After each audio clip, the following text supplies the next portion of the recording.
Welcome to the latest edition of the Miami Herald's Dolphins In Depth podcast. I am Omar Kelly, the Miami Herald's Dolphins columnist. And joining me right now is Barry Jackson, the man of mystery, the legend. Barry, today was padded practice day. The pads came out. It's one of my annual favorite days of training camp. We didn't get a padded practice fight today.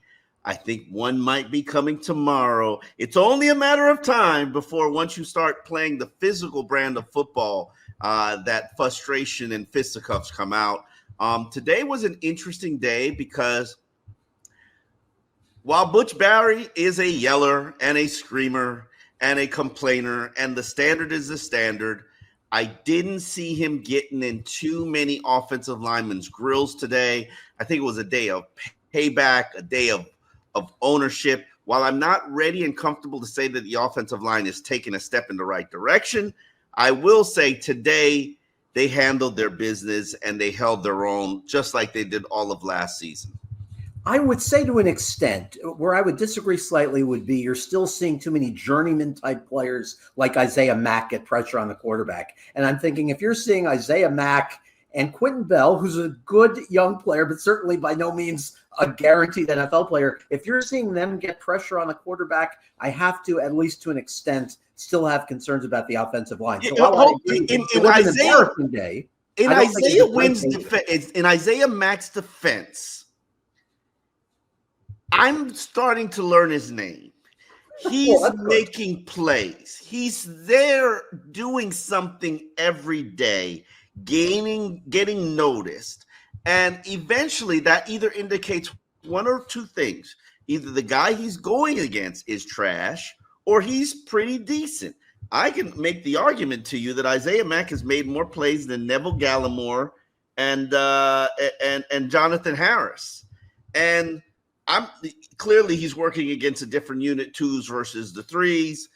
But when guys like that flash, and I'm going to put Chasen Hines in that category too, in terms of a guy who's flashed in the depths of, the scrub time. No offense to anybody who practices on the third team unit. But when they flash during scrub time, you might need a call up, Barry. Yeah, Chasen Hines is an interesting name. If you had told me before camp that Chasen Hines might be better positioned as far as being a factor at guard than Jack Driscoll, I would have told you you're crazy. But Driscoll hasn't really emerged, and we can say only so much because we can't tell you who's with the starters and who's with the second team. But what we can tell you is that it appears as though the Dolphins have a lot of confidence in Rob Jones. We can say that with Isaiah Wynn out. We can tell you that the Dolphins have confidence in Liam, whether he's at center or whether he's at the guard spot, since he played both of those last year. I'm not sure what Jack Driscoll's role will be, other than the fact, as widely reported, he's had snapping issues at center, which is a position that he can play backing up Aaron Brewer. But when I came into camp, I thought Jack Driscoll had a good chance to be your starting right guard.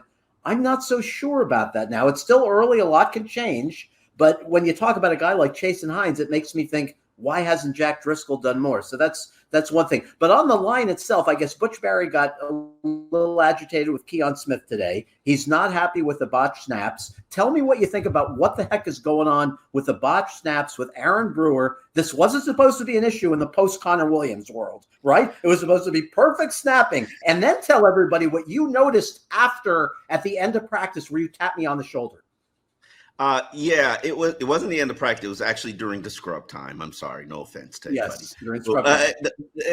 It was Aaron Brewer who had some snap issues with Tua Tagovailoa, the starting center.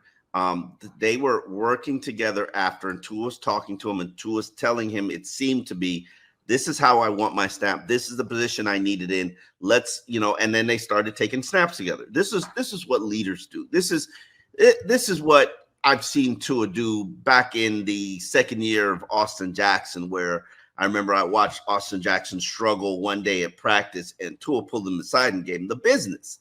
And so I've seen this from Tua. There's an issue, just like there was an issue with Connor Williams last year. And, eventually they worked on it. Now, are these snapping issues as bad as Connor Williams' issues? Absolutely not. And I would argue to you Connor Williams was the top offensive lineman last year. one of the best centers in the NFL. Yeah, he's a little erratic on the snaps. I don't know if it's going to be an issue with Aaron Brewer. I think this is just a chemistry issue. But I will say this. I liked what I saw from Brewer in terms of second-level blocking, physicality, moving the point. I liked what I saw from Patrick Paul. I don't want Dolphin fans to go all crazy and tell you that he's ready to be a starter. He was facing Chop Robinson, and as talented as Chop Robinson is, his length allowed him to neutralize Chop Robinson, and his size allowed him to neutralize Chop Robinson. Patrick Paul is a massive human being, and I'm sure you know this. So, and he's athletic enough to not let Speedy Chop get behind him, and he's able to push him outside of the play. That is one of probably camp's more interesting battles on a daily basis. But another battle is to me, Kendall Lamb and the intricacies. We know Kendall is going to be filling in for Teron Armstead until Patrick Paul shows that he's going to be ready and capable. But that's not the message that Kendall Lamb is actually giving the young rookie. And here we got Kendall talking about, one, his retirement after this season. That's the plan. And then two, he's talking about the development of Patrick Paul and the game, how the game changes when the pads come on. Why are you so certain that this is your last season? Well, body feels good. I won't lie to you. Lost my grandfather this past off season. I lost him in February, so it's been a blessing to be able to do this for 10. I mean, especially becoming undrafted. You know, there's a lot of reflection this off season. I got to go home, spend time with both of them, watch my grandmother really be there for them. You know, both of us be in the room with them. It's hard to see that, I won't lie to you. And it made me really sit back and think, you know, when I first started this journey in Houston a long time ago, 10 was the number. And to be honest, man, I put getting married, I put children, I put a lot of things on the back burner to make sure that this was, you know, the main thing. And I mean, I'm not saying that I won't forever love football, but I'm 32 now. It's like, you know, yeah, you want to play as long as you can. But losing my grandfather showed me, I mean, tomorrow's never promised. And that's the first one in my immediate circle that I lost. So it really, excuse my language, but it changed a lot of shit in my mind. So we'll enjoy this for sure. But, I mean, I'm kind of at peace with it. Yes, sir. Does it, knowing that this is the last go-around, does it make it any more special? No, not at all. I mean, honestly, man, you know me by now. I approach things day by day. I mean, it's going to be the same today that it's been when I was 22 years old. Today just happened to be the right side. Tomorrow I'll probably go back to left. I mean, that's the only thing that really sits on my mind. You know, whatever we install tonight, keep the main thing the main thing. But I truly enjoy everyone here. You know, it's I've been a lot of places. You know, Houston was phenomenal. Cleveland was dope. Tennessee was cool. Being here made me feel like I was in Houston again. It was such a good room, young guys. It's wild. They call me the OG in there now. It blows my mind.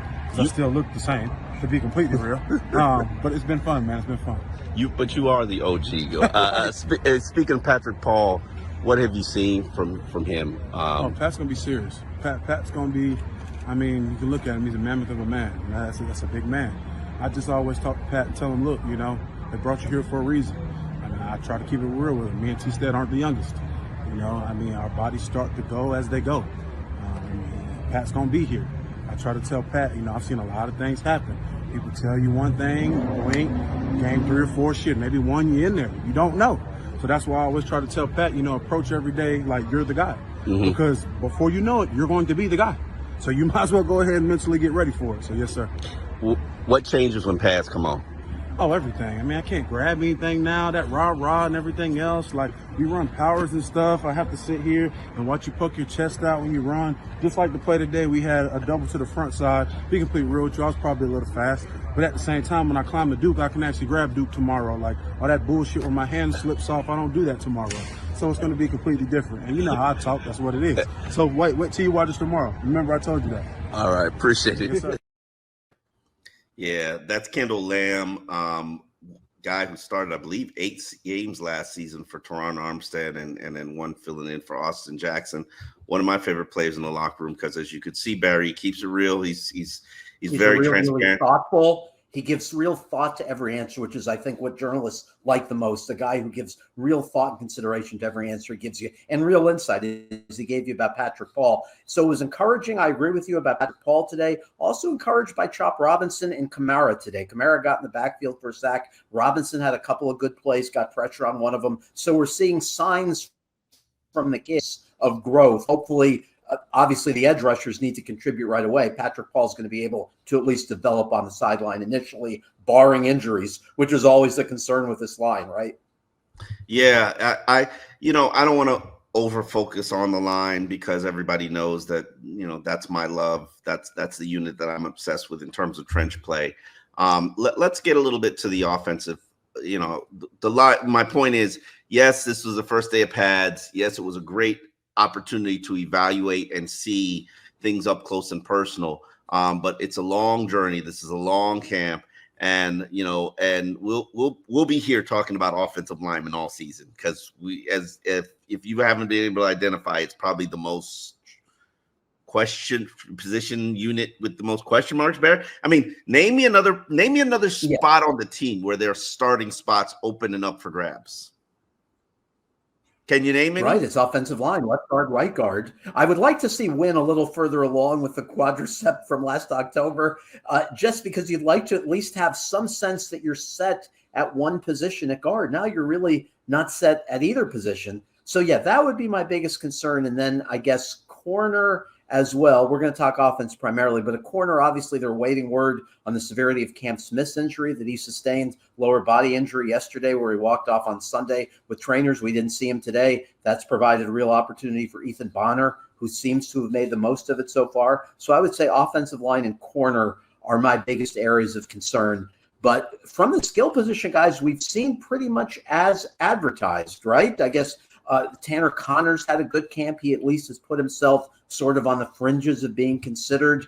The Kansas City tight end, Jody Forston, has not played particularly well. He had a drop today. So maybe that number 3, number 4 tight end job with Julian Hill has become something of an issue. But has anything surprised you or concerned you offensively, offensive line aside so far? Concerned me offensively? I think they're a little thin at wide receiver. I think a lot of the guys from a depth standpoint haven't really stepped up and delivered plays. I'm known to be a little critical at times. I was one of the few people that started the stock report, and unfortunately, while you got to praise some guys, you got to put some guys in the down category. And I think a quarterback has been in my down category probably 4 out of the 5 practices. And today was just another day. Today. Huh? What'd you say? Mike White today. We can't say it too loud. He's a hell of a nice guy. No. I didn't. I put him in yesterday. I didn't want to pile on. It wasn't a horrendous day for Mike White. No, had the one pick to Jason Maitre, the Wisconsin undrafted rookie. I guess with White, what's troublesome is that you never know what to expect. Capable of really good moments and then capable of head-scratching throws as well. Skyler's day-to-day. Skyler had some good moments today. He had the 61-yard pass to Tyreek beating Elijah Campbell and Saron Neal. He also had 3 throws that were just mind-numbingly poor. So there's a combination every day from both guys. But then again, if both guys were consistent, they'd be an NFL starter somewhere, right? But is there a clear difference to you between Mike White and Skylar Thompson in ability and performance? Yes, there is a clear difference. One executes the offense a tad bit better. One delivers big play. You know what I like about Skylar, and this is an unhealthy thing for me. Skylar reminds me a lot of Matt Moore. And as you know with Matt Moore, they oftentimes, the players, the defensive players, and they got to a point where the offensive players preferred Matt Moore over Ryan Tannehill. I remember the wide receiver coup. I can't remember the year, where the entire receiving corps went to Joe Philbin at the end of the season in December while the team's in the playoff hunt and told him, we feel that this team would have a better chance of success with Matt Moore as a starting quarterback, which basically was asking him to bench Ryan Tannehill. This is in December while they're making a playoff run, while they're trying to compete for the playoffs. And Joe Philbin heard it, didn't think about it, and dismissed it. But the defensive players applauded the receivers and appreciated them for that effort And then lo and behold, the Miami Dolphins didn't go and make the playoffs and qualify. That's a little nugget of wide receiver. And then in the season finale, the wide receivers, they had Brandon Gibson speaking for Mike Wallace, and the entire room, except for I believe Jarvis Landry, got cleaned out. This is what happens in Dolphins land when you run a failed coup on a quarterback. It's probably going to cost you your job. But getting to my point, because that's one of my favorite stories about the Dolphins, the failed coup on Ryan Tannehill. Skyler reminds me a lot of Matt Moore, where that gamer gunslinger thing, right? Double G's, gamer and gunslinger, but also he's got a mistake in him. You just hope it doesn't come out at the wrong time. I wouldn't give him gamer. Where has he shown you he's a gamer? Just gunslinger? Just gunslinger. Okay. And I like Skyler. I keep waiting for him to perform like he did his rookie season when he was a third teamer, desperate and hungry to make the team. And he needs to perform like that now, because with the new NFL rules, you're not guaranteed a spot on the 53-man roster. You're looking at a practice squad spot. You want the big bucks, Skyler, you got to play more consistent, and I'm not seeing that. Either of these quarterbacks, if they go into a game having to start, let's say a month, you are toast as a team, in my opinion. You're going to be dinking and dunking like crazy, and Tyreek's going to have to put on a Superman beat out White, who has McDaniel's trust, obviously. Not that Skyler doesn't, but obviously they wanted Mike White last year. They targeted him early in free agency. He was signed within 2 hours. So White would have to screw up over an extended period of time filling in for Tua, I think, for Skyler to get a chance again. But here's the thing with Skyler. It'd be nice to see in preseason strong performances, but we saw strong performances from Skyler in preseason as a rookie. It needs ultimately to translate to games. But on the other hand, you hope it doesn't translate to games, because that would mean you're down to your number 3 quarterback and you'd be screwed anyway. So, but Skyler's more capable of the flash play. It was a beautiful throw to Tyreek today for the touchdown, for the 61-yard touchdown. He's capable of throwing across his body. The arm obviously is unquestioned. I'm a little uneasy at backup quarterback, as you are. I would have rather had a more seasoned, accomplished veteran going back to last season. They got lucky last year. Tua was healthy, so we don't know how Mike White would have done for an extended period. But that still gnaws at me a bit, that they don't have someone more than Minshew mold, who's a little more established and proven body of work than Mike White has. Yeah, it's an issue, but I mean, my point of bringing it up and trying not to dogpile these quarterbacks is maybe some of this is on the receivers. Have we ever thought about that? Maybe getting open, especially, and that's why it was reaffirmed to me several times this offseason. Number 3 receiver was a priority. They need someone who can get off the line, who can get off press coverage, and who can get open on third down. And that's why they were fortunate, and they played it smartly with Beckham, where they waited it out, hoping and thinking no one else would pay him more than $3 million base. And they got lucky. Nobody did, and they got him at that value number. I guess one question is, how much of a difference will Odell make? We haven't even seen him on the field yet, right? Yeah, and mind you, the receivers rotate in. So Tyreek sometimes is playing with Skyler and Mike White when he does practice. I think it's a little unfair to have Tyreek resting for 50 minutes and then show up on the practice field to run 11-on-11s and go routes when everybody else has been practicing for 50 minutes in the heat and humidity. But hey, life is not fair. So, props to Tyreek for showing up at practice and then burning somebody on a 60-yard touchdown.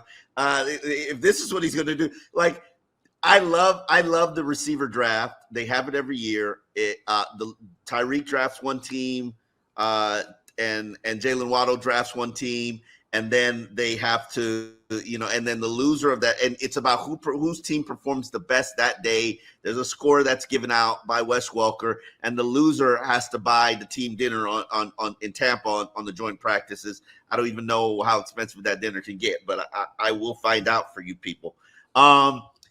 And Jalen Waddle today said, "My young guys got to step up," and it's true. The young guys are not delivering for Jalen Waddle's team. Yeah, as the comment, we'd like to see more from Malik Washington. A couple things stood out from media. Who did you just name? Who? We haven't seen Ezukama. We haven't seen Malik Washington much yet. We saw Ezukama obviously running a wrong route. I mean, their 3, 4, and 5 receivers are going to be Beckham, Berrios, Craycraft. And what they get from the kids is just bonus. You mentioned Waddle talking today. A couple interesting things that were said today, in my view. One from Waddle, where he talked about Ethan Bonner's taking the biggest jump on the team. He said he's definitely one of the 3 fastest players. And he says beyond speed, he's improved considerably as a corner. He said that he has told Ethan Bonner that he's getting the receivers better every day. That to me was very telling. I thought that was one interesting thing today. The other thing that stood out from the media session today, Omar, to me was, I don't want to say more Vic Fangio slander, because you can praise Anthony Weaver without disparaging Fangio, and none of them were openly disparaging. That's a personal Fangio. choice, though, Barry. That's a personal right. choice. Yes. So David Long saying today how you can more easily pick up this defense. You can play more instinctively. Needham today talking about how this defense suits his skills and everyone's skills better, more opportunities to make plays. It couldn't be more abundantly clear that virtually every player on this defense prefers this system, no?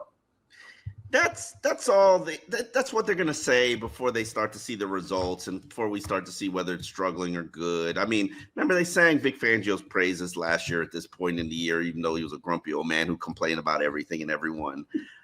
So, I'll wait until we the one thing that really bothers me about this team, it's like, everybody loves not to say this is a bad thing, but it's like a country club. It's like everybody is friends, everybody's buddy, everybody's great. Okay, well, you love Anthony Weaver now. Let's see if you love him when the results are coming in, and let's see if you love him when you're not getting the blitz 15 times a game. So, let's hold off on that. The one thing I did want to address with you, Barry, is we are 5 days into training camp. I would like to get to some of the top performers of names that you don't, saying Tyreek Hill has been a top performer just because he shows up 50 minutes in practice and beats somebody on a deep bomb. Okay. But, but who is that really educating here? Tyreek's pretty good, was a 99 rated Madden player today. Got announced as a 99, which is probably the greatest honor outside of being a Pro Bowler that can be bestowed upon an NFL player, because most of these guys grew up on Madden. They know how you don't get better than the 99 rating. And for Tyreek at 30 to be a 99 rated player, props to him. Well-deserved recognition. I make the argument Tyreek is the best weapon, not receiver, but best weapon in the NFL. You can't name me a better weapon. Can you, Barry? Agree. And I want to get back to what you're about to discuss about players who have flashed, but your mentioning of a rating today reminded me of something that I had to touch on, and that is NFL Network going 10 by 10 its list of the top 100 players in football as voted on by players. And today, I think it stunned everybody. Tua was 36, Joe Burrow was 39, and Jordan Love was 34. So I had to remind myself about what were NFL players told to consider when they did this list. And they were, in fact, told to consider last season. So Burrow obviously played in only 10 games last year. Tua played in all 17, led the NFL in passing yards. So in a poll of NFL players, Tua Tagovailoa was ranked 36th best in the league. Joe Burrow, who has been in the Super Bowl, was ranked 39th. Jordan Love, who has had 8 excellent games in his career and otherwise has basically sat for 4 years, he was ranked 34th. So I guess players in this poll were heavily tilting it toward last year to have Burrow behind both Love and Tua. Anyway, I just quickly have to mention that just because it was pretty eye-opening today. But go back to your topic of guys who have flashed. Yeah, I don't pay attention to the NFL ranking of the 100 players, and you know why? Because I know agencies run that. Athletes first, athletes first. Yeah, players might ask. Yeah, players conceivably could ask their agents, because that old USA Today coaches poll comes to mind, where we heard coaches say, we let our sports information director, our PR guy, do this as opposed to just asking their agents or somebody to fill it in for them. Yeah. What I wanted to address was the top playmaker. Let's name 3 guys that Dolphin fans might say, who? That have been pleasant surprises during camp. I will start it off with, I'm going to steal one from you, Bear. I mean, I know because I know you this is going to be one of your guys because you actually wrote a piece for him about him on the Miami Herald. Ethan Bonner. It would not surprise me if Ethan Bonner started 5 games this season. It would not surprise me if Ethan Bonner played ahead of Cam Smith again, because he did so his rookie season this season. And that's not injury related. I've only noticed Ethan Bonner twice during training camp. And yes, he got beat on both plays, but he was in great position. And one of them was against Tyreek Hill. This is a guy who looks like an NFL cornerback. So props to Ethan Bonner. That's the first guy I'm going to go with. Who's your first guy, Barry? Well, Quinton Bell is on both of our lists. So I'm going to leave Bell to you because he's been a revelation of camp so far. Very impressive. So I'll go with Zeke Vandenberg, who's an interesting story. As you noted last week, he's playing inside linebacker here. He was an edge player at Illinois State and won Conference Defensive Player of the Year with 14 sacks in 2022. Got injured last summer, missed his entire rookie year. Dolphins kept him around, brought him back, and he's been impactful with deflections leading to 2 interceptions so far in camp. David Long gave him a shout out today unsolicited, saying he's a really good player. Problem there is a numbers game. How does he make it on a team where clearly Jordan Brooks, David Long, Duke Riley, Anthony Walker are your inside linebackers? Channing Tindall is fighting to hold on to his NFL life. So Zeke Vandenberg deserves a shout out, even though there's probably no path for him to make the 53. They're probably going to try to sneak him onto the practice squad, hope somebody doesn't claim him at some point this year. So he'd be among my top 3. Yeah, and let me go. You mentioned him. You gave him a little tease. Quinton Bell, and I will say this: even though you've got 2 rookies that you hope and pray and cross your fingers will become the starting edge players for the Miami Dolphins, while Bradley Chubb and Jalen Phillips get healthy, I can tell you who is the starting edge player, and he's a former practice squad player from last season, and Quinton Bell has been a pleasant surprise of camp. I watched individual drills when I noticed that he was beginning to play a very prominent role in the defense. And I said to myself, okay, I need to figure out what is this intrigue that these coaches have about Quinton Bell. Okay, he's been, for those of you who watched Hard Knocks last year, he was Mr. Thank You. He mimicked Max Crosby. Max Crosby. Yeah, before the Raiders harassing game. Tua and touching Tua and irritating Tua. And then in the Hard Knocks video, every time he did it, Tua would say, thank you. Tua is so incessantly polite that he has to thank him every single time. It's why everybody loves Tua. Is to annoy Tua on a daily basis in practice. And every time he does it, every time he pulls it to his jersey or just does something annoying, he says, thank you. Gotta love Tua for that. What a great snippet from Hard Knocks last year. But yes, he's been impactful so far. And you wonder, is it going to translate to games? He's been around the league long enough, even though he hasn't gotten a lot of defensive snaps, Tampa and Atlanta, that he's got a chance to break through. But wouldn't it be something if he is one of your starting ends on opening day ahead of Chop Robinson, ideally opposite Jalen Phillips? And by the way, on Phillips, even though obviously none of us know if he's going to be ready for week 1, I will tell you this. Nick Needham said today that Jalen Phillips is way ahead of where Needham was recovering from the Achilles last year. Remember, Needham suffered his in October of 2022. He was activated last October. He probably could have come back a little bit sooner than that. For Phillips, the year-long timeline would be, November 24th. So obviously Phillips is going to beat that. The only question is, does Phillips beat it and come back for the opener September 8th? But Needham today was saying Phillips is an absolute freak. He says he is so far ahead of where I was coming back from this torn Achilles. Not to digress. So your point about Quinton Bell is well taken. Anything more you want to add on him before I go on to my second?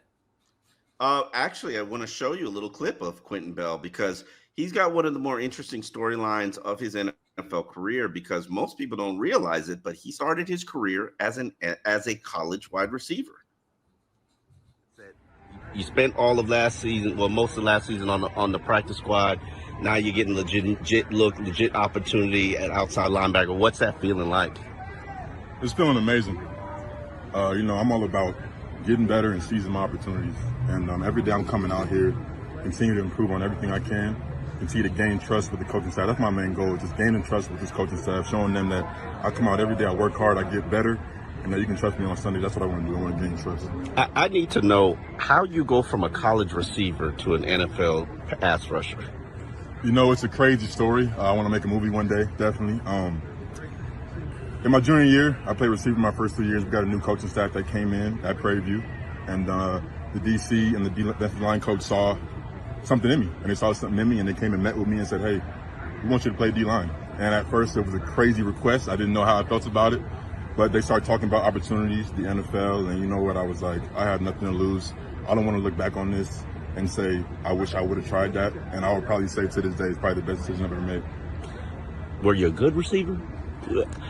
I was fast, but the hands were good. The hands were okay. The speed was there. The route running was subpar. I would say that I wasn't probably going to get an NFL opportunity, obviously, and I will admit that. So, obviously, they saw something, and it was a blessing in disguise.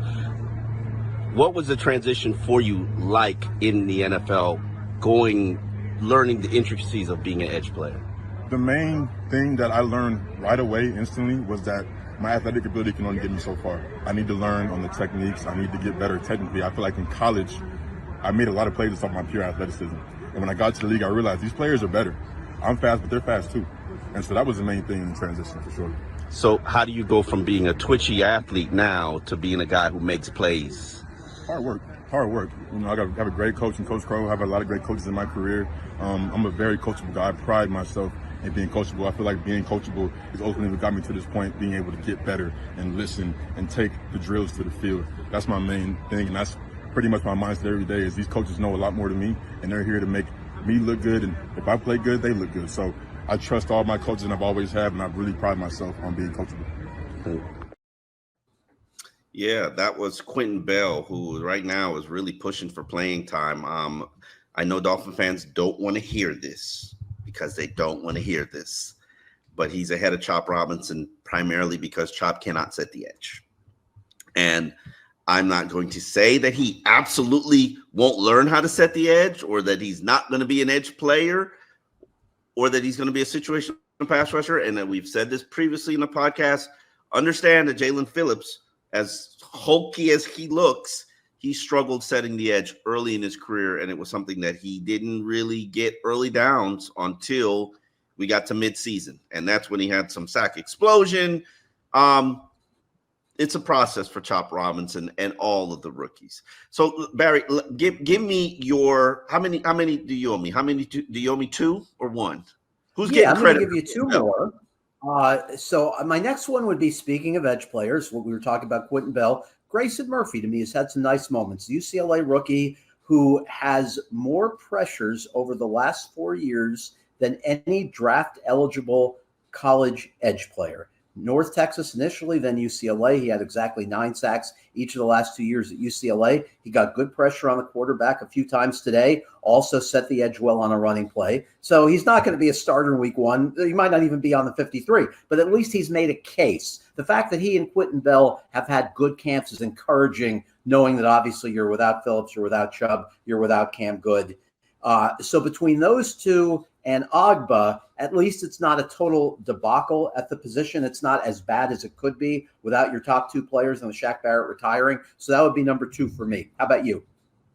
I'm going to take the credit for 2 already, which Ethan Bonner and Quinton Bell. So I'm going to give you my 3rd, which is Elijah Campbell. I know we talked previously on this podcast. Elijah Campbell was a contender for the starting role last year until he got hurt, suffered a knee injury. I know he gave up a big deep ball to Tyreek Hill today, you know, being the back end safety, supposed to cover over the top, but it's Tyreek Hill. It's a 99 player. And in fairness to Elijah Campbell, he'd only been practicing for like an hour and 40 minutes before Tyreek comes out there running full speed, during the 11-on-11 period. Ethan Bond, and remember, Elijah Campbell is your gunner, so he had 2 ridiculous special teams period where veterans like Tyreek get to stand around and rest. So I'm not going to knock Ethan Elijah for what happened on the deep ball, but I think he's done well at camp. He's had 2 days where he's made pretty much impact plays, and that's what you want from your safety. Agree. I got 2 names for you as my 3rd. I'm going to split it between Tanner Connor who's had a good camp. We mentioned him earlier in the show, has had several good catches, and he's gone from someone who I thought had virtually no chance to make the team heading into camp to someone who now maybe 25% chance. That could maybe underestimating it a tad, but he's giving Jody Fortson a run for his money for the third or fourth tight end job. Obviously, Julian Hill factors into that too. Durham Smythe said today that Julian Hill might be the most physical tight end in the league. So that's one guy. Other guy I'm going to mention, we briefly touched on him earlier in the show, Isaiah Mack, who is a guy who's played 25 NFL games, but not a ton of defensive snaps. He had one start in 2019 for the Colts. He's making plays. He's getting in the defensive backfield. He's played the run well, gotten pressure on the quarterback a couple times. I don't know his pathway to the roster, Omar, because you're looking at, obviously, on your defensive line, Calais Campbell and Sealer are automatics. Tier Tart, very likely on the team, I would say, unless he's just a disaster throughout August. Benito Jones will be on the team. Neville Gallimore, who had 2 sacks today, gives you a 5th defensive tackle. So I don't know Isaiah Mack's pathway to the team, barring injuries, but at least he's made plays. And if Mack outplays Tart throughout August, you have a decision to make. They're right? not noses. Hold on. That's not a fair battle, Barry, because they're both not noses. Exactly, right? Yeah, I mean, noses are Tart and Benito Jones on this roster. Mack is something else for sure. And Peely. So Jones and Tart, I think, are both needed. Oh, and you have Deshaun Hand in there as well, who shouldn't be overlooked. He played on the team last year. He made a play today. He's been around the ball in camp. But Mack has given you something to think about. He's kind of a journeyman, and I don't mean that as an insult. It's just he's played for a lot of teams and hasn't played very much. He's small. He's small for a defensive line. Exactly. Right. So he's not going to be a nose like Tart or Benito Jones could. He has been very impactful. I think he's flashed every single day of practice. I am not at the point where I've learned his number, but I know how to spell his name. And that's, for most people who know me, the minute I know your number, then you're either really good or really bad. Like I know Channing Tindall's number, and you definitely don't want to know why. All right, but on that note, we are done with this episode of Dolphins in Depth. We encourage you to go support and sponsor the Miami Herald. Purchase it. Saw a deal where you get 3 months for like $5. Hopefully you're behind the paywall, able to look at our stories and look at our daily practice reports. We will be back tomorrow for another round, day 6 of Miami Dolphins training camp.